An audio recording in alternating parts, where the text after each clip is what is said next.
Harold, it's so nice to finally meet you. I've heard so much about you. I was looking forward to having dinner with you. But yes, see how dedicated I am. I come even with battle scars. You can't keep me away from this place.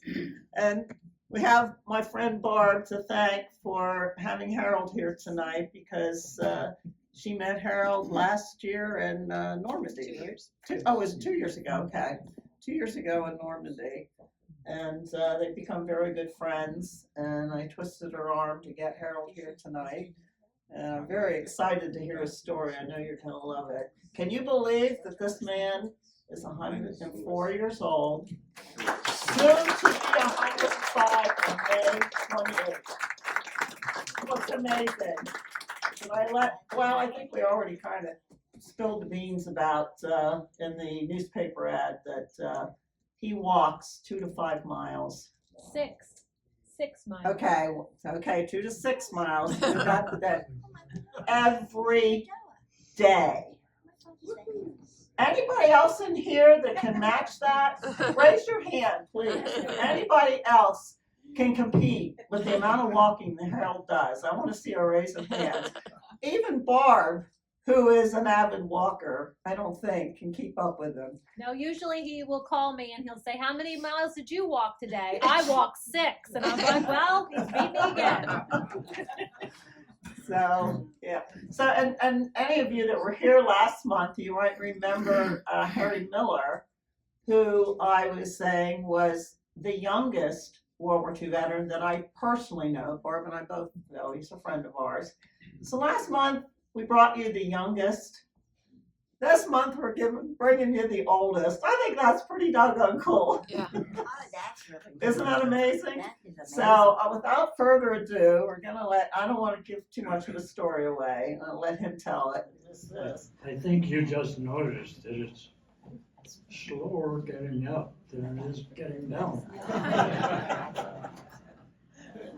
Well, that's why it's still I don't know quite how to start this story, but I'll start with my brother.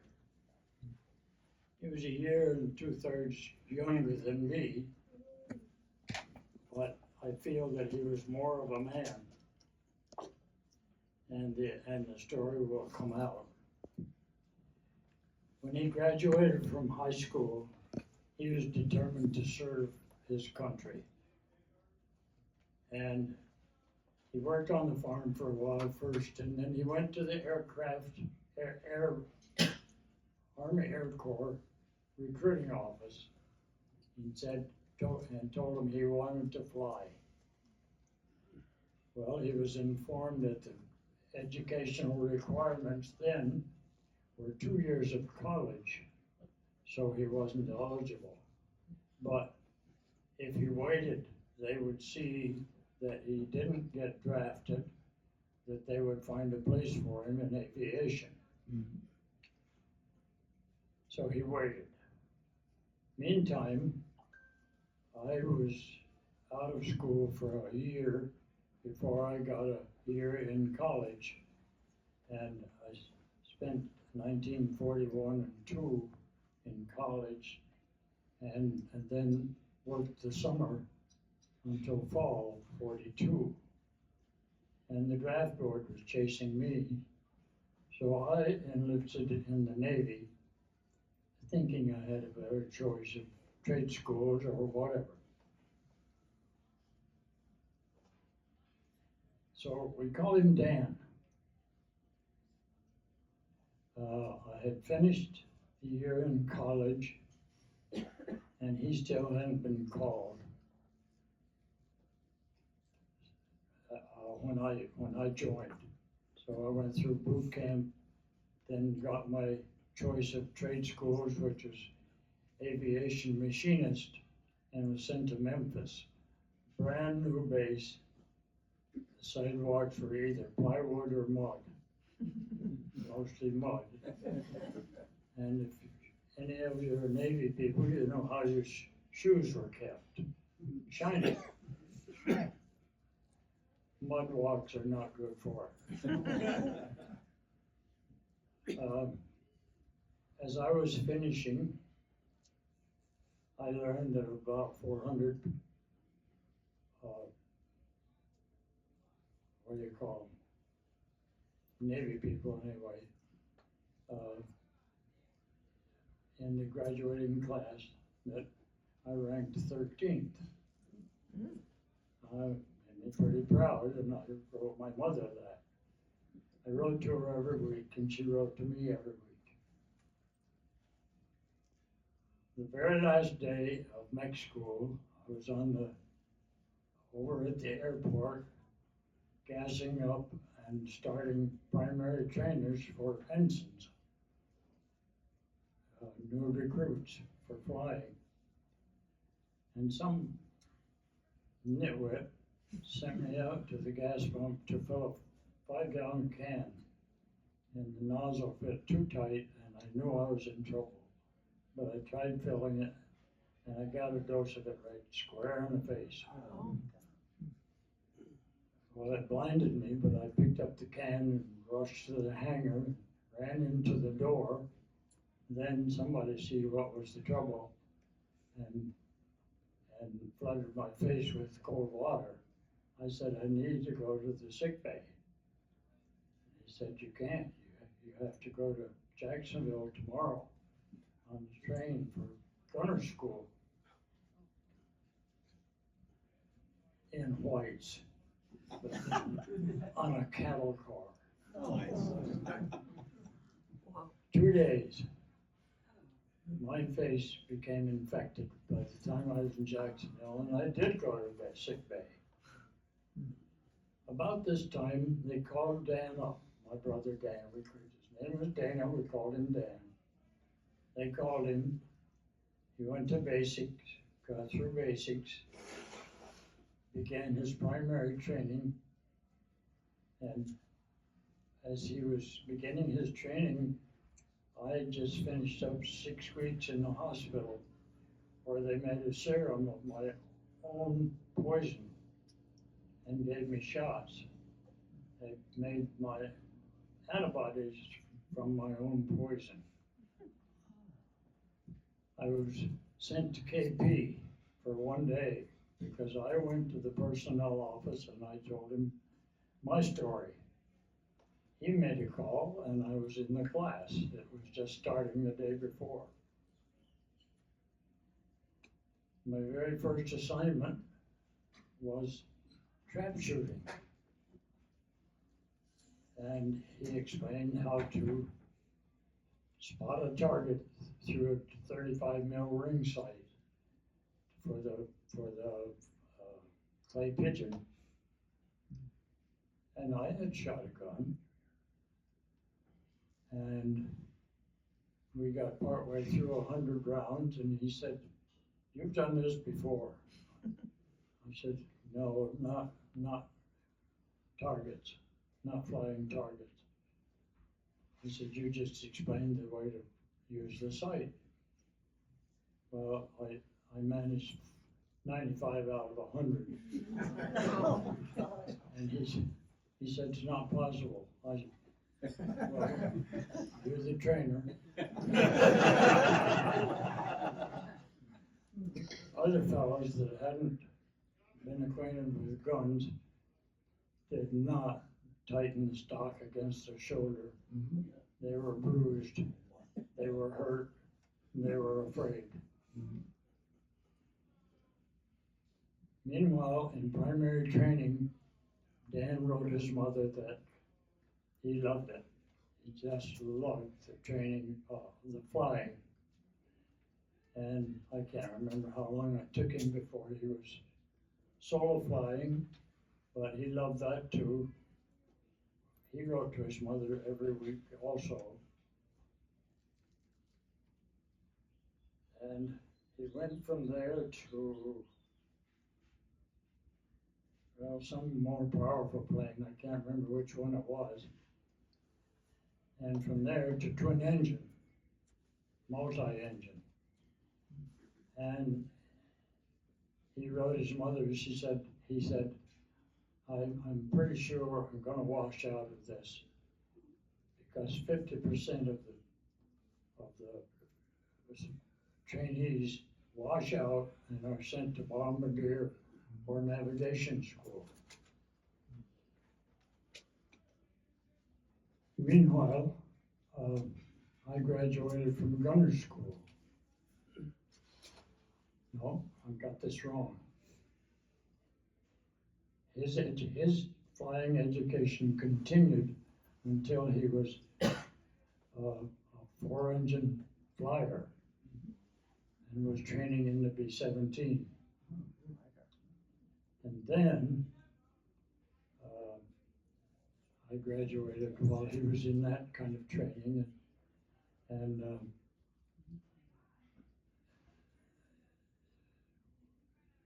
back when I was in the hospital, I had written my mother that I said, I want to graduate from this school in the upper half.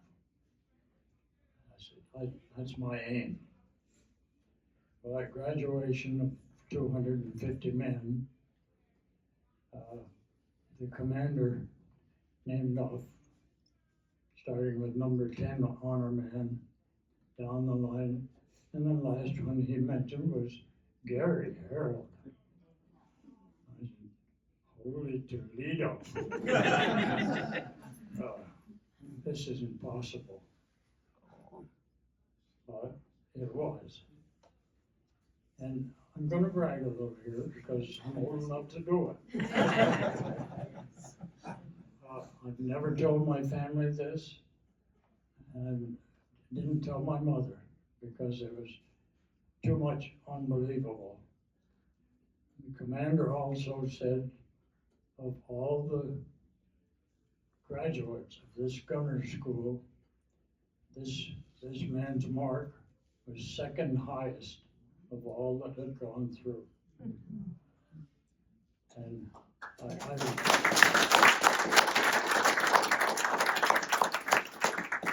really was flabbergasted. My daughter over here, Jennifer, didn't know that because I never told it. It was too much of a bragging thing, and I just held it back. I was engaged by that time and went home on leave and was assigned to a patrol squadron of PBM Martin Mariners. They had been somewhere near the equator in their work before they were based at Floyd Bennett Field, and that's where I joined them. And they had a personal kill of a submarine of that crew. I'm sorry I wasn't a part of it, but I wasn't. But the submarine that they killed, all of the crew were saved and were loaded onto a destroyer, and I think went to a prison in Texas. Am I too close to the mic? No, you're good. You're okay.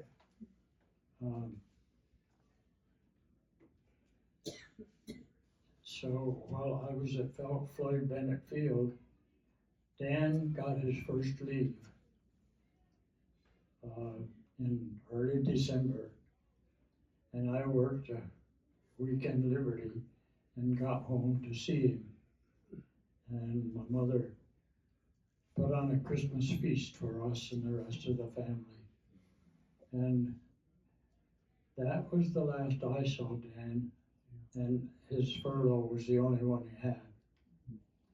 So I went back to my duties as flight engineer of a PBM Martin Mariner and hoist gunner. We were covering the convoys, protecting them, anti-submarine patrol over the Atlantic, and Dan was still in advanced training in Florida. And in January, before he was 21 years old, he wrote a letter to his mother. He said, I now have my my plane, B-17 four-engine bomber. I have my crew, and I love them.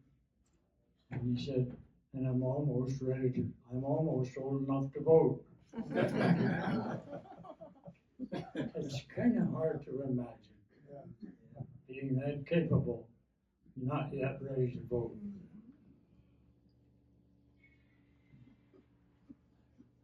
As we patrolled from Floyd Bennett Field, one of the prettiest sights was to see a convoy of 100 or so ships with the moon on the other side, showing that convoy, and thinking, those poor devils, thousands of them headed for death.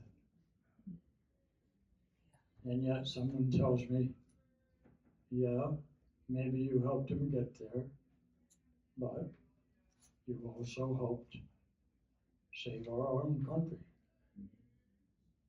So it's all the way you look at it and feel about it. So I wondered, Dan, he had to be shipped across by a group troop ship. Are you on one of those troop ships down there that I'm looking at? When he got to England, he was assigned to the 390th Bomb Group. I think I'll take this moment to try to explain group. I'm gonna wait a minute. He was on 6 missions, I think, when his flying skills and his abilities and his manner and his modesty was noticed by the upper crust, and he was made group leader. Now I want to, for those who never have, I want to explain a group to you.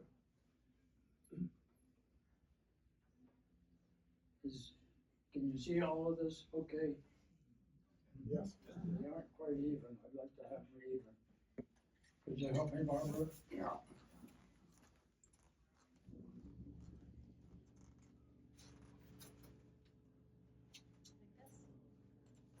More like that.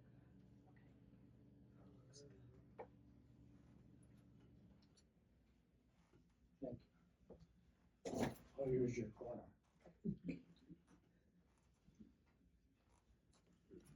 This is a group. 36 bombers, 3 squadrons, Squadron A, Squadron B, or the high squadron, Squadron C, the low squadron. This is my brother Dan, group lead pilot.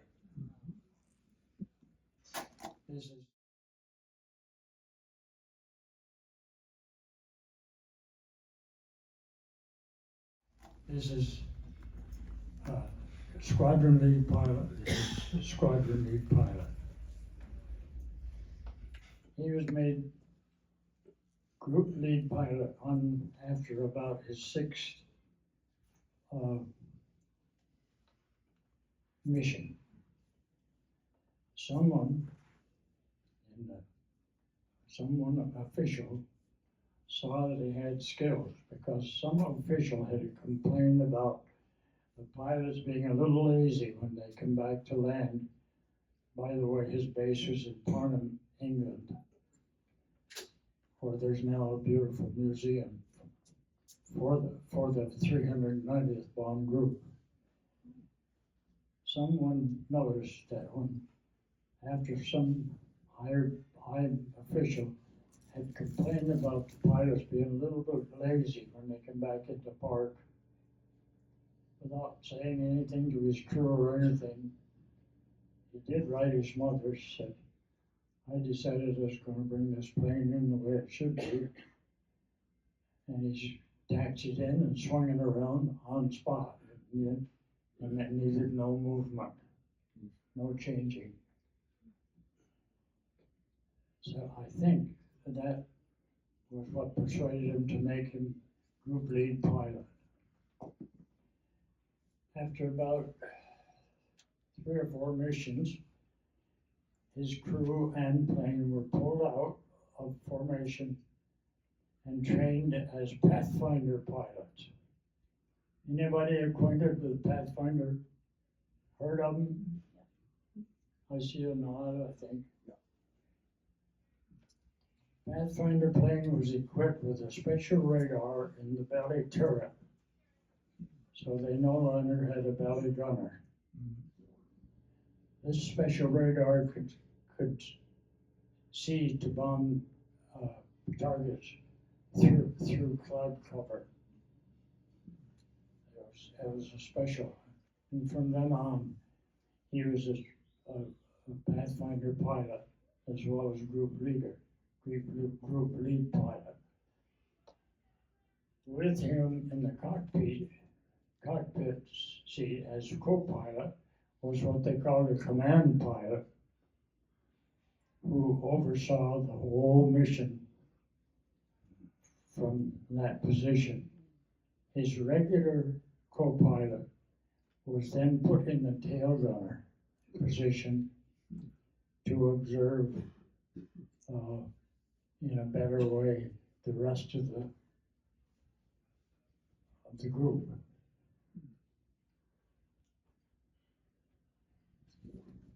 On his 8th mission, a fighter plane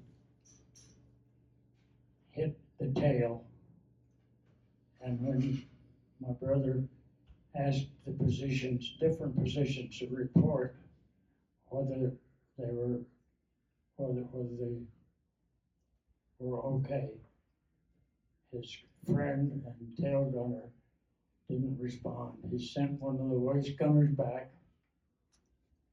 and when he reported, he said he's been hit and is dead. He had to write his friend's new bride, who he had stood up for in Florida. He had to write her all about it, and I read the letter, and you'd have thought that it would have been written by a college professor rather than a high school graduate. I began to be amazed at my younger brother. Not that I wasn't already.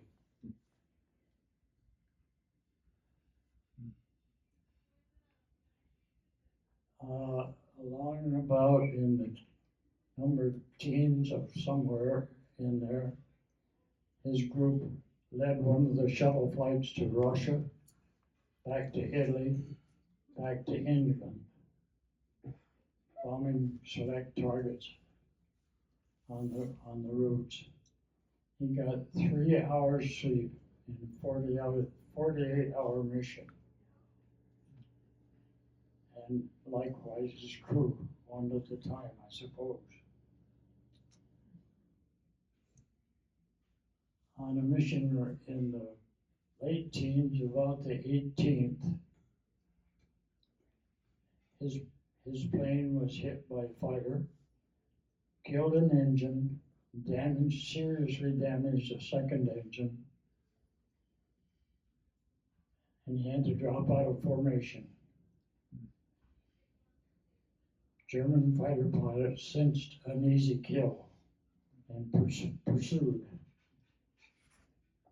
He maneuvered enough to somehow dodge and got into cloud cover, where he got away. He got his crippled plane back to base late, of course, and received the DFC for that deed, Distinguished Flying Cross.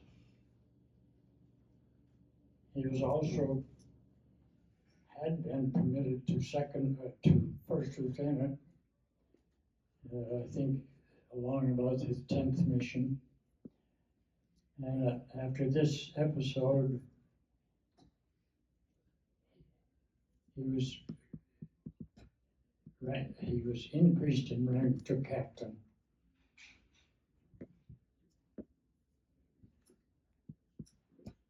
On 30th of November, 1944. No, no, not that. Yeah, 1944. 1940. Yep, that's right. The mission was number 222 over Meersburg, Germany. They were not the lead group this time. Some other group on some other wing was lead. And somehow navigation was fouled up a little bit. And Meersburg had the thickest of all cities of anti-aircraft fire. They were a synthetic oil manufacturing city. And they had a full line of anti-aircraft guns.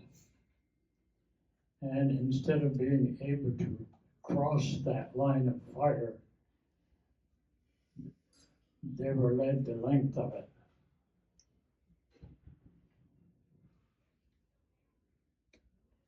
One of you girls want to read the colors for me?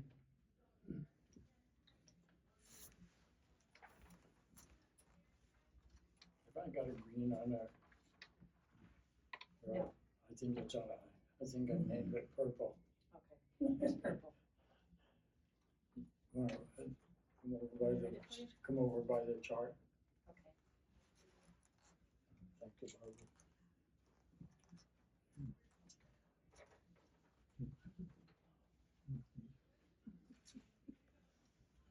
Number of planes shot down from this group were 5, marked in red.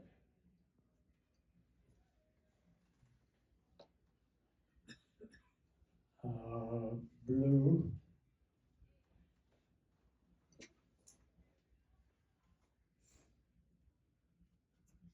I only have one eye, the other one's not very good.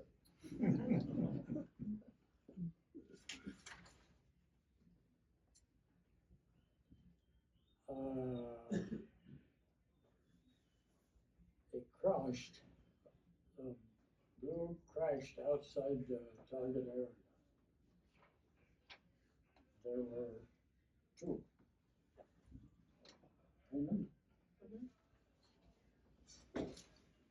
I've got purple, it's green, I think. Emergency landing in France or Belgium.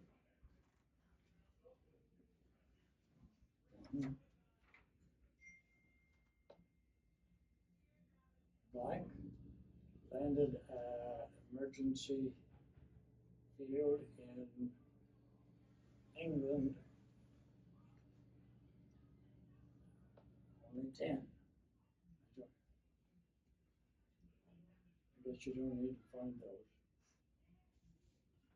Perhaps I typed it wrong.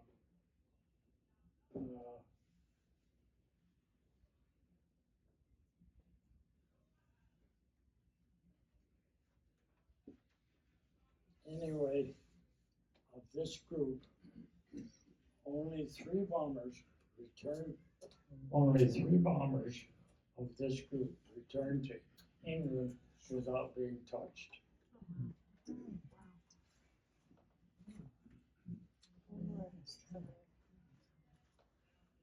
And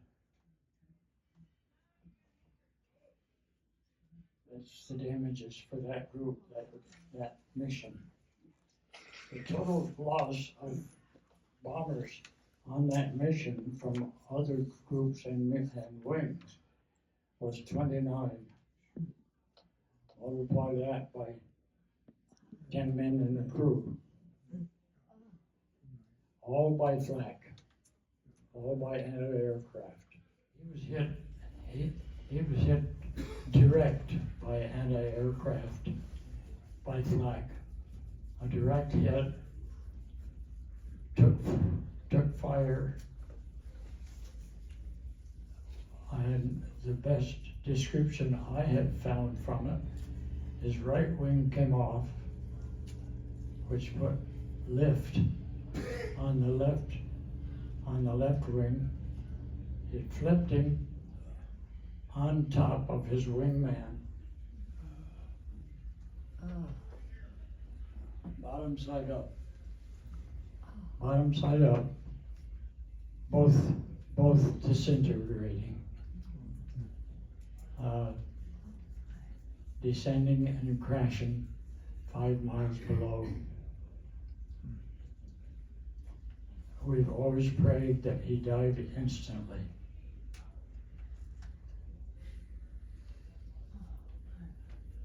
I haven't taken very long to tell this story because it's a short story. But this brother of mine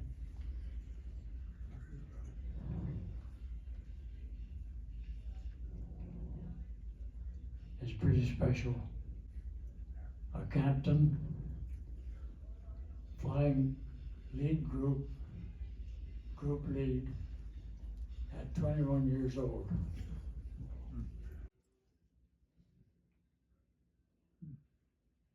Would you like to read the verses? He flew with skill and he flew with hope, encouraged by his mom and a sweetheart dear. If there came bad news, were they prepared to cope? They knew that he'd made it clear. Being group leader, more hazards he faced, born with bravery, courage, determination, and zeal. All doubts and all fears must now be erased.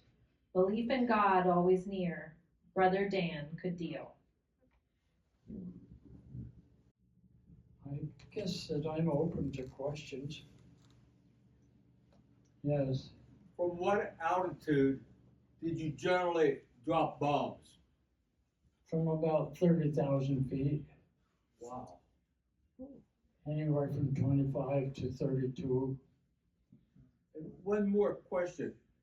How many bombs on one airplane might there be? 30? It depended upon the size of the bomb. Some had 1,000-pound bombs, some had 200 or 300.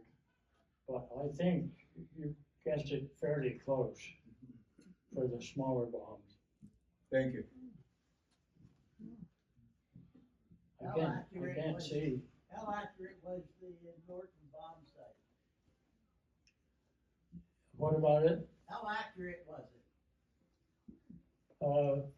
That was the one they used before this new radar thing that the Pathfinder plane used. So it was fairly accurate in the daylight, but it had to have visual sight. Now, I didn't have to study that sort of stuff in the Navy as a crewman. But as far as machine guns goes, the 30 caliber and the 50 caliber, I could disassemble and reassemble at the time. I would even begin to what screw to take out first now. What plane did you fly in during the convoy? BBY? No, the PPM. The PPM Martin Mariner 24 had 4 1,200 horsepower engines.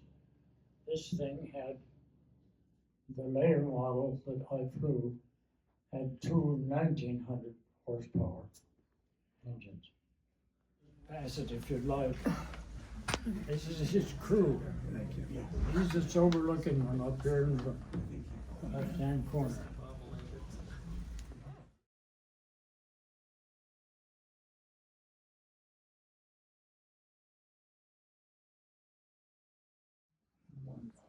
Sir, Yes, how many airplanes in a bomb group? 36.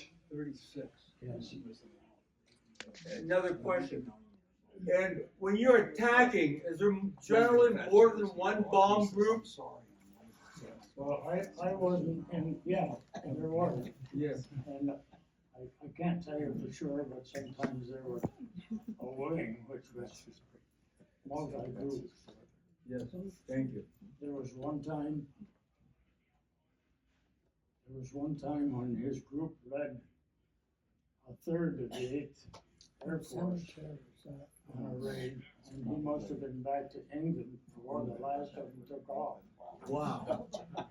It was that big a raid. That was one of the 1,000 plane raids. And where was your brother in this group photo? Did you say top row, The sober one in the top row, silver one? Second from the left. Oh, second one. second from the left, Thank you. top row. Okay, thank you. And did any of the men in this group photo survive? No. Oh, the group? Yeah, in this group photo. with Yes. your brother. Okay, some of them did. The crew photo, no. Okay. Two survived out of the plane that he flipped onto. Okay. Were made prisoners. Okay. And did they survive? I believe they did. Wow. And I have some hopefully easy questions for you. Where was home for you? Montrose, Pennsylvania, or Montrose, that's right. Rush Township. And I'm sorry? That's about 12 miles out of Montrose. Okay, what was the name of the township? Rush. Rush Township. And where did you go to college? Drew University, Madison, New In Jersey. New Jersey, that's right. It did say that in the paper. Okay. And did you have any other siblings other than your brother? I did. There were 7 of us. Oh my, did any of the others serve in the war? Not in the war, but the third, next to the last brother, served in the Air Force, but Okay, in peacetime. okay. And what did you do after the war? Went back to farming. Oh, that's wonderful. Well, we thank you for your service. We're so glad you're here tonight. Thank you.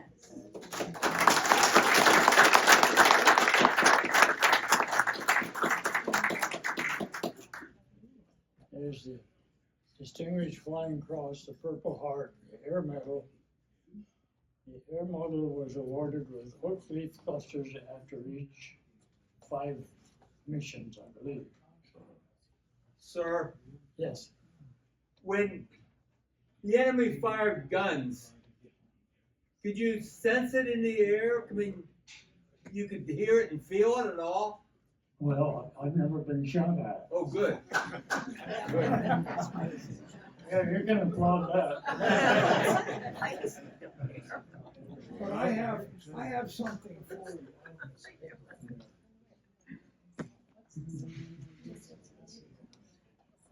Is that your plane?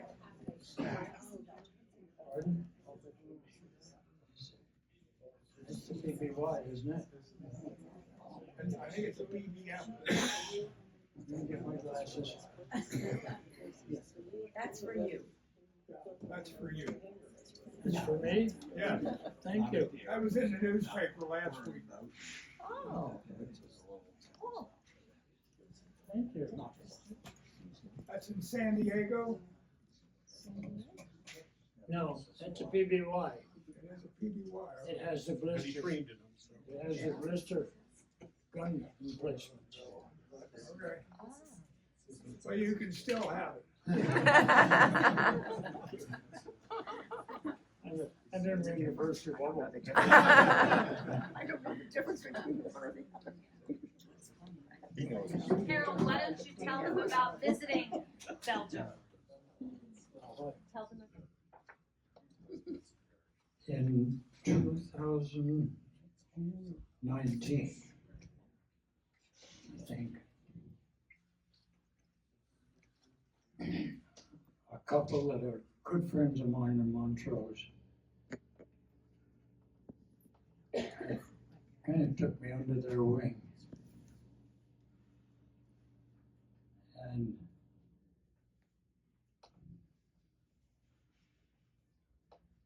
it was coming up my 101st birthday.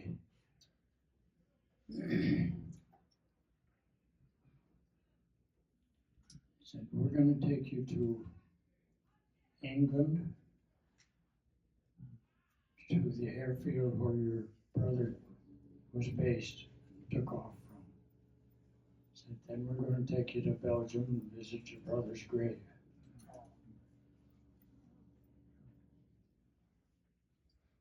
We took off from Newark, landed in London, and we got to the check-in, and they read my passport and put my birth date in their computer.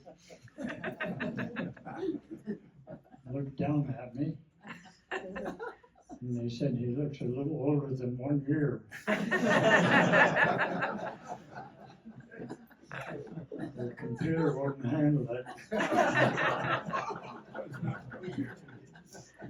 And we took it over, and 4 of them were looking it all over and trying to make the computer handle it. Oh, go on, you're okay.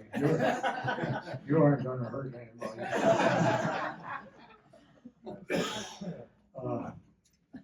The fellows that pushed old fellows in the wheelchair around the airports and get them on a little quicker came around to visit with me, and almost had a competition of who was going to wheel me. All black and all friendly. And of course, we boarded early. Landed in London. I had this computer problem. But anyway, I told Chris, I said, I've been looking forward to riding the channel onto the channel. Well, we went through the countryside and I nodded off, I guess.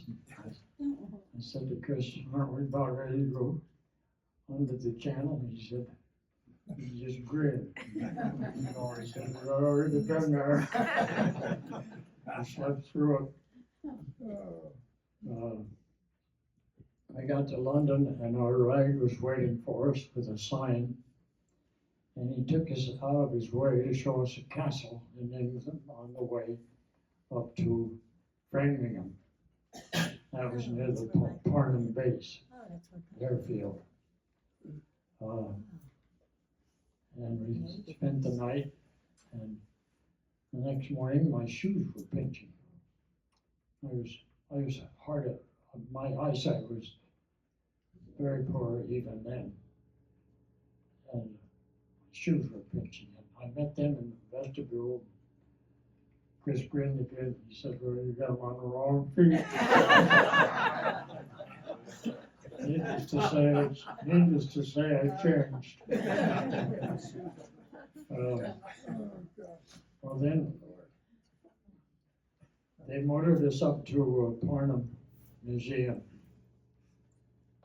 And I think I began to shake,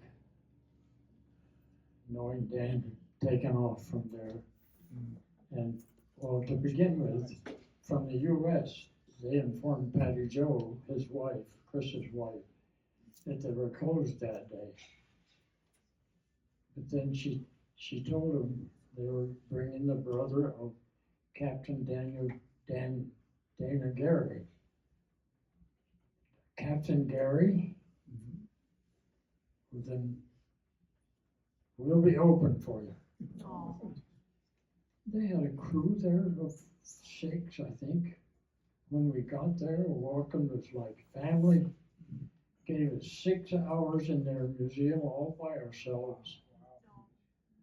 And we just fell for that bunch of people. And they took us up into the top of the control tower. And I had to visualize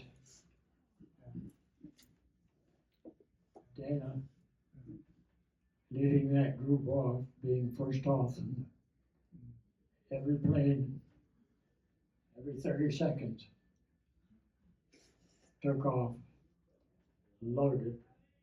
A B-17 weighs 35,000 pounds, fully loaded, they carry 30,000 pounds. How does 2 wings get that much off the ground?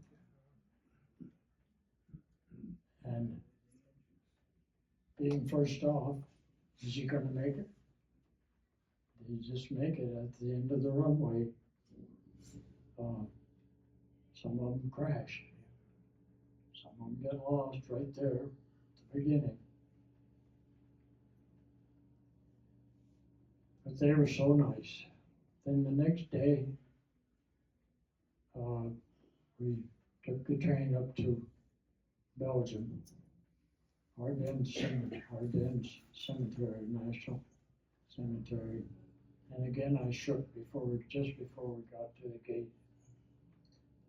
There was only one attendant there, but knew we were coming. You saw the picture of the gravestone.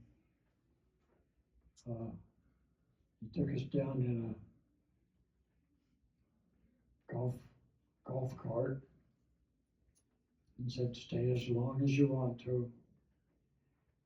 There was a nice flower piece at the base of the stone, which had been ordered and sent by Patty Joe, my friend.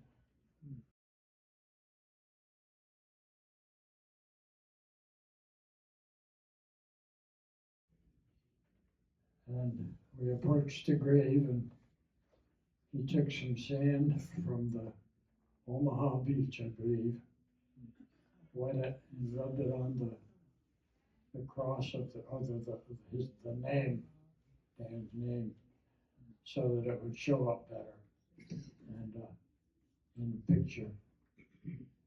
And I asked Chris to help me down to the sod. And told my brother that I'll be with you soon. It was beautiful, beautiful cemetery. Very precise, pristine kept. Coming back, we came by United, and then I can't think of the name of the city.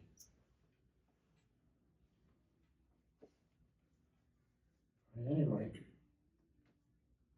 on the way, as we started, Patty Joe had slipped a note to the pilot through the head, girl, what do you call them? Stewardess. Yeah. And he announced that we had a 101-year-old, no, 103-year-old by then, veteran with us. Got a nice hand. And pretty soon she came back to our sheet and said the pilot has invited you up to business class. Whoa. Business guy there. There I was, all alone in a little basket there. Had a great time. A little wine and good dinner. During the flight, the co-pilot came back and visited with me. And as we unloaded, we decided we'd get off toward the end, so we didn't get pushed around. The pilot come back. We had a great visit. He asked all about my service, and I asked if I could have his picture. Everybody's been asking for my picture. His picture. He said, I'll be outside there when you come out. I had my picture taken with him. And that's about it, except for wonderful memories. Excuse me. Then I had the honor of going to Normandy with that nice bunch of veterans and met Barbara. We've been close friends ever since. Great. I expect that'll continue. Yeah, I saw a hand, did I? Can you tell us how long you were in the service and about some of your personal experiences that you had in service? My personal what? Personal experiences that you had? Well, I told you about the honors from gunner school and about looking down on the convoys and not much, well, there was a little excitement. We thought we had Soviet on the radar one day, and I said, man, your battle stations, let's see if we can sneak up on this. We did, and he lowered it to about 500 feet, approached it. It wasn't a submarine. It was a dead whale. Well, we had a little gunnery practice. It didn't fight back.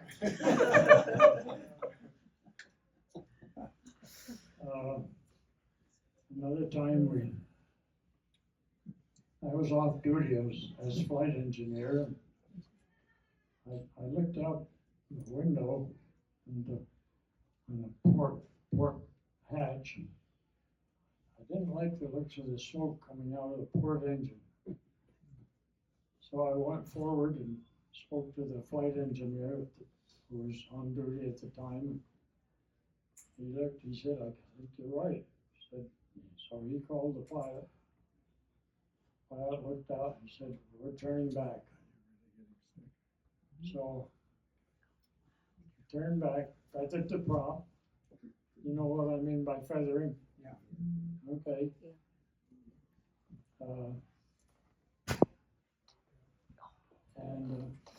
That plane won't fly on one engine with a load. So he gained what little altitude he dared, and then gradually descended. He said, you mates, put on your Midwest and parachute. And if you have to ditch, make sure you don't inflate your Midwest before you get your parachute off. Yeah. Says you're in trouble if you do. Yeah. And but we got back to Albemarle Sound and landed and had to call for a boat to tow us in. I didn't want to go out in that cold North Atlantic. Thank God we didn't have to.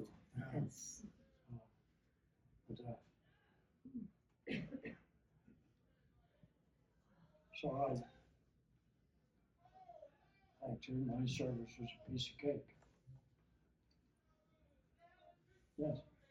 When you were escorting the convoys, did you just go part way and then come back and somebody from Europe came out and met them and took them the rest of the way? Yeah, our limit was about 800 miles. And then they had to depend on their carriers that were with them in the carrier planes. And then we could only be with them for about an hour. And yet it was a 14 or 15 hour flight. And where were you flying out of? out of Floyd Bennett Field and later Elizabeth City, North Carolina. Al, were you involved when the 20 Wolfpack attacked? No, Okay, that was 42. Yeah, 20 submarines come out. no, Yeah, no, okay. I wasn't with them till 43. Air cover was only good as far as the plane could have gas in order to get back to the base. No, I wasn't with them at that. Well, I have to tell you a little funny story. When I was at Elizabeth City, we were, of course, in the ready room, in case we were called for a mission. And there was a big guy sitting in the corner of the checkerboard. He was just beating everybody, cleaning their jackets, and arrogant about it. And I was watching and watching and watching. My oldest brother and I, in the wintertime, when we had noon hour or something like that, we'd play checkers. And he'd probably beat me 4 or 5 times. But I learned a lot from him. And there was a fellow standing by me as I was watching, and he says, "You look like you know how to play checkers." I said, "Well, I've played checkers. Used to play with my brother." "Why aren't you playing?" "Yeah, I don't care about playing." I said, "Well, give it a try." Well, he announced me anyway. I almost hit him.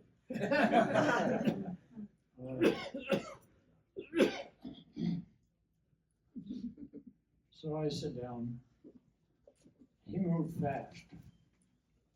And I remembered how I used to get cornered by my brother, and I sort of says, "I think I can take you." To myself, I said that. And I took my time studying. Right. And he said, "Why don't you move?" I says, "Well, I'm making your move first." And studying to see where you're gonna move. And I think I know. "Why don't you go get a cup of coffee?" Wasn't worth getting anyway. So I beat him. Well, I played again. I'll beat you this time. Good. He never did beat me. And I never did him. I just went my way. And by golly, he tamed down and he almost became a friend. Those are some of the funnier, fun things. Sir, Yes. did you say the number of crew on the plane you flew on? Did what? Crew number on your plane? No, he was a radioman from another crew. No, what was the number of crew members on the plane that you Oh, flew our plane? Yeah. Either 9 or Yeah. 10. on? Okay. Sometimes one, sometimes the other. There's one more back there. Go ahead. Apart from the dead whale, did you ever actually have a U-boat threaten the convoy that you were guarding? No. No? No, I was lucky. Or else they were.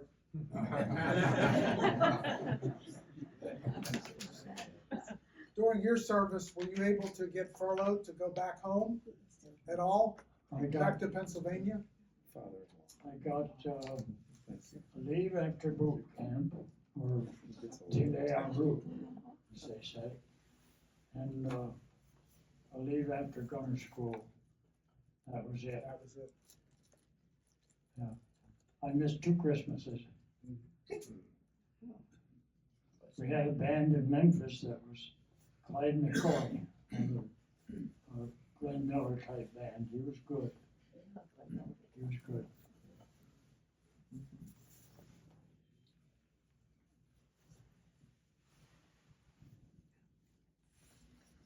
I did get married. And, well, there's another thing I'm gonna brag about. I took competitive examinations for Navy pre-flight and was accepted and went to the University of Iowa for pre-flight training. And of course, they had a lot of athletics. I hated boxing. I wrestled fairly well, but didn't care for it. Then they had track. I always did like track. Coach had me run the 880, they called it then. I came in second of a couple of companies. And they had me run the 330. And golly sakes, I won it. And he said, you should run just a little bit faster. He said, you're within a tenth of a second of the track record. You should have told me before.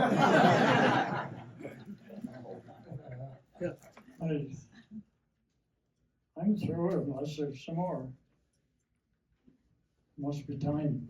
My stepfather was driving one of the Higgins boats at Normandy, and he didn't share with us for 50 years. And we were living in the DC area, and the Washington Post came out with a special section, and so I took the paper to him, and when he was looking at it, his face was wet with tears, and he didn't make any sounds. Yeah.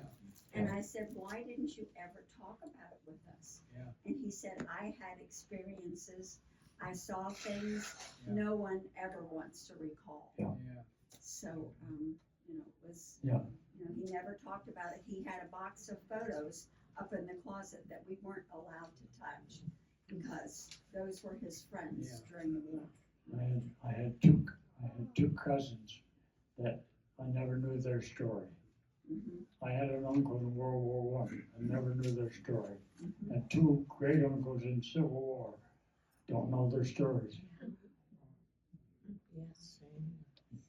Yeah, I've urged veterans around Montrose to tell their stories. Mhm. It's history. It's history, and stories should be told. There are thousands that have been told. There are more than that haven't been told. Yes. Well, When Harold, was we are your glad that you told us your story today, Yes. and I'm so proud that